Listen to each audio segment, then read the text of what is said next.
करीम नगर के एक छोटे से मोहल्ले में दो सहेलियां रहती थीं, आयरा और झारा। दोनों बचपन से जान थीं। आयरा बेहद नेक दिल और सीधी सादी लड़की थी। उसकी आंखों में मासूमियत थी और दिल में सबके लिए मोहब्बत। जारा दिखने में खूबसूरत थी, लेकिन उसके दिल में हमेशा से जलन और लालच की आग धधकती रहती थी। दोनों साथ कॉलेज जाती थीं। एक दिन कॉलेज में एक नया लड़का आया, आदिल। वो सुंदर, शरीफ और अमीर घर का था। आदिल की नजर जब आयरा पर पड़ी तो उसका दिल उसकी सादगी पर फिदा हो गया। धीरे धीरे दोनों में दोस्ती हुई और फिर मोहब्बत। आदिल ने अपने घर वालों से बात की और आयरा के घर रिश्ता भेजा। निकाह हो गया। आयरा की खुशी का ठिकाना नहीं था। उसने अपनी सबसे अच्छी सहेली जारा को हर बात बताई, लेकिन जारा के दिल में जलन थी। वो चाहती थी कि आदिल उसका हो। शादी के बाद जारा रोज आयरा के घर आने लगी। वो सज हज कर आती और आदिल के सामने आने की कोशिश करती। धीरे धीरे उसने आदिल और आयरा के बीच गलतफहमी पैदा करनी शुरू कर दी। आयरा गर्भवती हो गई।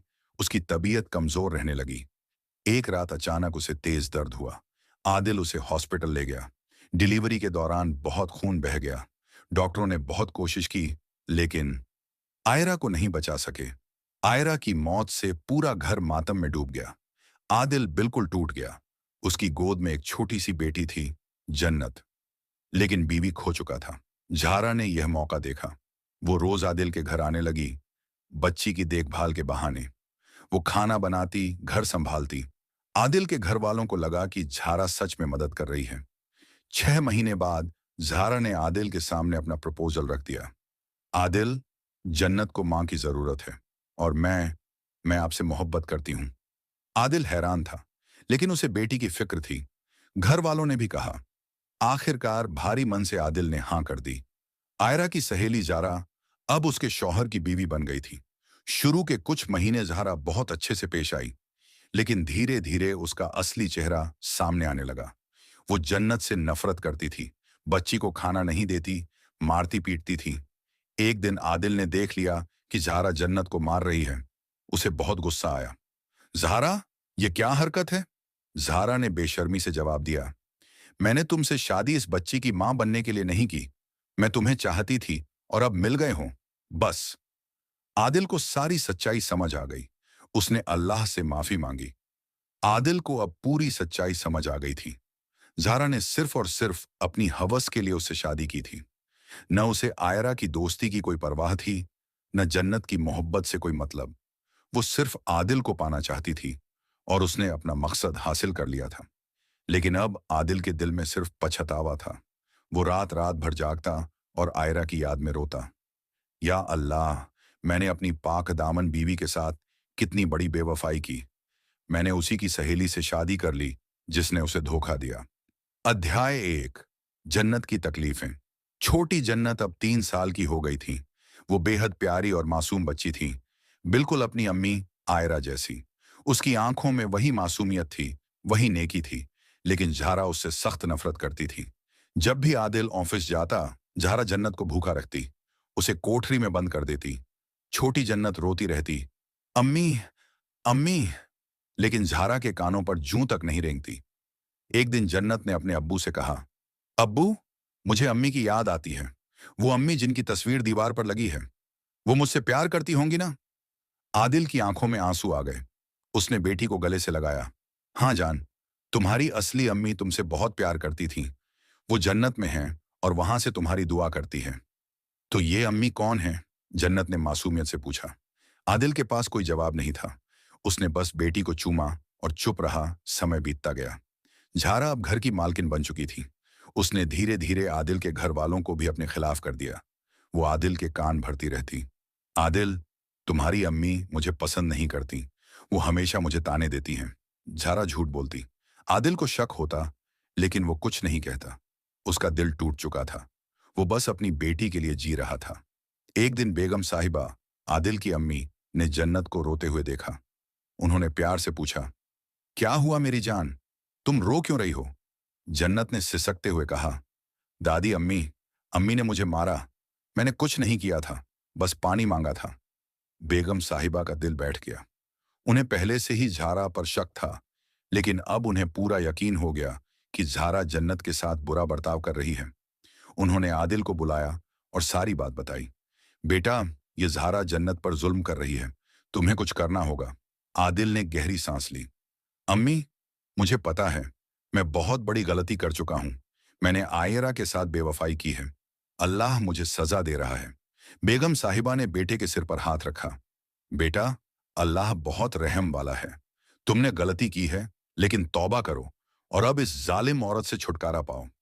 एक रात आदिल ने झारा से सीधे सीधे बात की। झारा, तुमने मुझसे शादी क्यों की थी? झारा ने बेशर्मी से हंसते हुए कहा। क्यों? क्योंकि मैं तुम्हें चाहती थी। आयरा एक सीधी सादी बेवकूफ लड़की थी। मैं तुमसे ज्यादा खूबसूरत थी, फिर भी तुमने उसे चुना। मुझे बर्दाश्त नहीं हुआ। तो तुमने अपनी सबसे अच्छी सहेली के साथ धोखा किया? आदिल की आवाज कांप रही थी। सहेली? झारा ने ठाका लगाया। आयरा मेरी सहेली नहीं थी। वो एक जरिया थी तुम तक पहुंचने का, और मैं कामयाब हो गई। अब तुम मेरे हो। आदिल का खून खौल उठा। नहीं जारा, मैं तुम्हारा कभी नहीं था और कभी नहीं हूंगा। मेरा दिल आयरा का था और हमेशा रहेगा। तुमने सिर्फ मेरे जिस्म को पाया है, मेरी रूह नहीं। झारा का चेहरा तमतमा उठा। तो क्या हुआ? कम से कम मैं तो इस घर की मालकिन हूं, और उस आयरा की बेटी, वो तो मेरे हाथ में है। अगर तुमने जन्नत को एक बार भी हाथ लगाया तो मैं तुम्हें तलाक दे दूंगा। आदिल ने धमकी दी। झारा घबरा गई। तलाक? नहीं। वो इस ऐशो आराम भरी जिंदगी को नहीं खोना चाहती थी। उसने फैसला किया कि अब वो थोड़ा सावधान रहेगी। आयरा की अम्मी खदीजा बेगम अपनी बेटी की मौत के बाद से बिल्कुल टूट गई थी, लेकिन उन्हें अपनी नवासी जन्नत से बहुत मोहब्बत थी। वो अक्सर मिलने आती रहती। एक दिन जब वो आईं तो उन्होंने जन्नत को बहुत कमजोर देखा। उसके गालों पर चोट के निशान थे। खदीजा बेगम का दिल दहल गया। जन्नत बेटा, ये चोट कैसे लगी? उन्होंने प्यार से पूछा। जन्नत डर गई। उसने झारा की तरफ देखा, जो दूर खड़ी उसे घूर रही थी। नानी अम्मी, मैं गिर गई थी। लेकिन खदीजा बेगम समझ गईं कि कुछ गड़बड़ है। उन्होंने बेगम साहिबा से बात की। बहन जी, मेरी जान, जन्नत के साथ सब ठीक तो है ना? बेगम साहिबा ने आंसू भरी आंखों से सारी सच्चाई बता दी। खदीजा बहन, झारा उस मासूम पर जुल्म करती है। मैंने बहुत कोशिश की, लेकिन खदीजा बेगम को बहुत गुस्सा आया। ये झारा, वही झारा जो मेरी आयरा की सबसे अच्छी सहेली थी, जिसे मैंने अपनी बेटी की तरह प्यार किया? हाँ, वही। बेगम साहिबा ने सिर हिलाया। खदीजा बेगम की आंखों में आंसू आ गए। अल्लाह, तूने मेरी बेटी को क्या दिया? ऐसी दोस्त जिसने उसकी मौत के बाद उसके शौहर से शादी कर ली और अब उसकी बेटी पर जुल्म कर रही है। दोनों बुजुर्ग औरतें गले मिलकर रोईं। महीने गुजरते गए। झारा को लगा कि उसने जो चाहा वो पा लिया। वो अब और ज्यादा घमंडी हो गई। वो महंगे कपड़े पहनती, पार्टियों में जाती और अपने दोस्तों के सामने डींगे मारती। एक दिन उसने अपनी एक दोस्त से कहा, जानती है, मैंने अपनी सहेली के शौहर को पा लिया। वो मुझसे इतना प्यार करता है कि मेरे बिना नहीं रह सकता। लेकिन यह झूठ था। आदिल उससे नफरत करता था। वो सिर्फ जन्नत के लिए उसे बर्दाश्त कर रहा था। एक रात झारा पार्टी से घर लौट रही थी। अचानक उसकी कार का ब्रेक फेल हो गया। कार एक पेड़ से टकरा गई। झारा को बहुत चोटें आईं। उसे हॉस्पिटल में भर्ती कराया गया। डॉक्टरों ने बताया कि उसकी रीढ़ की हड्डी में गंभीर चोट आई है। कुछ समय तक वो चल नहीं पाएगी। झारा का घमंड धूल में मिल गया। वो बिस्तर पर पड़ी रहती। अब उसे हर काम के लिए दूसरों पर निर्भर रहना पड़ता था। आदिल ने उसकी देखभाल की, अपनी जिम्मेदारी समझकर, लेकिन उसके दिल में कोई हमदर्दी नहीं थी। एक दिन जन्नत ने अपने अब्बू से पूछा, अब्बू, अम्मी चल क्यों नहीं पाती? बेटा, उन्हें चोट लगी है। अब्बू, क्या यह अल्लाह की सजा है? मासूम जन्नत ने पूछा। आदिल चौंक गया। इतनी छोटी उम्र में बच्ची ने इतनी गहरी बात कैसे कह दी?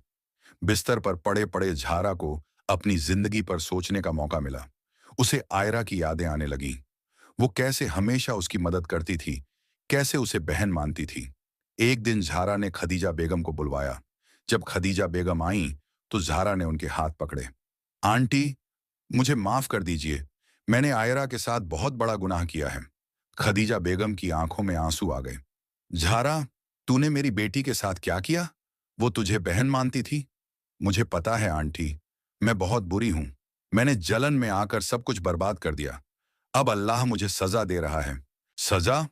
खदीजा बेगम ने कहा। यह तो सिर्फ शुरुआत है झारा। अल्लाह का असली इंसाफ तो कयामत के दिन होगा। यह सुनकर जारा कांप उठी। कुछ महीनों बाद जारा थोड़ी ठीक हो गई। वो व्हील चेयर पर बैठने लगी, लेकिन उसका घमंड फिर से जाग गया। एक दिन जब जन्नत स्कूल से आई तो जारा ने उससे कहा, मेरा पानी ला। जन्नत ने तुरंत पानी ला कर दिया, लेकिन जारा ने जानबूझकर गिलास गिरा दिया। तूने गिरा दिया, बदतमीज, जारा चिल्लाई। मासूम जन्नत रोने लगी। मैंने नहीं गिराया अम्मी, आपने। तभी आदिल आ गया। उसने सब देख लिया था। बस, बहुत हो गया जारा, आदिल गरज उठा। मैं तुम्हें तलाक दे रहा हूं। झारा घबरा गई। नहीं आदिल, प्लीज, मैं बीमार हूं, मुझे छोड़ मत दो। तुमने जब आयरा की दोस्ती को धोखा दिया तब तुम्हें अपना जमीर याद नहीं आया? जब तुमने मेरी मासूम बेटी पर जुल्म किया तब तुम्हें अल्लाह का खौफ नहीं आया? आदिल ने 3 बार तलाक कह दिया। निकाह टूट गया। जारा को घर से निकाल दिया गया। वो व्हीलचेयर पर बैठी, अकेली, बेसहारा, अपने माँ बाप के घर वापस चली। जारा के माँ बाप भी उससे नाराज थे। उन्हें पता चल गया था कि उसने क्या किया है। पूरे मोहल्ले में उसकी बदनामी हो गई। यह वो लड़की है जिसने अपनी सहेली के शौहर से शादी कर ली। छी छी, कैसी औरत है। जारा की जिंदगी नरक बन गई। वो न चल पाती थी, न कोई उसे बात करता था। उसे अपनी सारी गलतियां याद आने लगीं। एक रात उसे तेज बुखार आया। माँ बाप ने डॉक्टर को बुलाया, लेकिन तब तक बहुत देर हो चुकी थी। झारा की हालत बिगड़ती गई। आखिरी सांसों में झारा ने कहा, अम्मी, आयरा, मुझे माफ कर दे। अल्लाह, मुझे माफ कर। और उसी रात जारा का इंतकाल हो गया। वो सिर्फ 28 साल की थी। जारा की मौत की खबर सुनकर आदिल को कोई खुशी नहीं हुई। उसे सिर्फ अफसोस हुआ।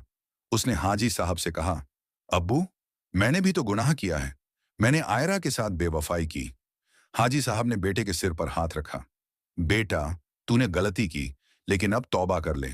अल्लाह बहुत माफ करने वाला है। आदिल रात रात भर नमाज पढ़ता और रोता। वो आयरा की कब्र पर जाकर माफी मांगता। आयरा, मुझे माफ कर दे। मैंने तेरे साथ बहुत बड़ी नाइंसाफी की, लेकिन अल्लाह की कसम, मेरा दिल हमेशा तेरा ही था। आदिल ने फैसला किया कि अब वो पूरी जिंदगी जन्नत को समर्पित कर देगा। उसने दोबारा शादी नहीं की। जन्नत बड़ी होकर बहुत नेक और होशियार लड़की बनी, बिल्कुल अपनी अम्मी आयरा की तरह। वो कुरान की हाफिजा बनी, पढ़ाई में अव्वल रही। एक दिन 16 साल की जन्नत ने अपने अब्बू से पूछा, अब्बू, मेरी असली अम्मी कैसी थी? आदिल की आंखों में आंसू आ गए। बेटा, तेरी अम्मी इस दुनिया की सबसे नेक औरत थी। वो फरिश्ता थी जो इंसान के रूप में आई थी। और और वो दूसरी अम्मी, बेटा, वो एक इम्तिहान थी। अल्लाह ने हमें सबक सिखाया कि जलन और लालच इंसान को कहां ले जाते हैं। जन्नत ने सिर हिलाया। अब्बू, मैं अपनी अम्मी जैसी बनूंगी, नेक, दयालु और माफ करने वाली। समापन। अल्लाह का इंसाफ कहानी यहां खत्म नहीं होती। ये एक सबक है हम सब के लिए। जारा ने जलन में आकर अपनी सबसे अच्छी सहेली के साथ धोखा किया। उसने उसके शौहर से शादी कर ली, लेकिन अल्लाह ने उसे दुनिया में ही सजा दे दी। बीमारी, तलाक, बेइज्जती और फिर मौत। आदिल को भी अपनी गलती का एहसास हुआ। उसने तौबा की और अल्लाह की राह पर चल पड़ा। और आयरा, वो जन्नत में है। अल्लाह ने उसे सब्र करने वाले शहीदों में जगह दी है। सबक 1, दोस्ती पवित्र रिश्ता है, इसे कभी मत तोड़ो। 2, जलन और लालच इंसान को बर्बाद कर देते हैं। 3, अल्लाह का इंसाफ जरूर होता है, चाहे दुनिया में या आखिरत में। 4, तौबा का दरवाजा हमेशा खुला है। 5, नेकी और सच्चाई की हमेशा जीत होती है। प्यारे दोस्तों, आपको यह कहानी कैसी लगी? हमें कमेंट बॉक्स में जरूर बताएं। हमारे नूरानी कहानी को सब्सक्राइब करें। आपका एक सब्सक्राइब से मुझे हौसला मिलता है। और ऐसे ही कहानी देखने के लिए बेल आइकन को जरूर दबाएं।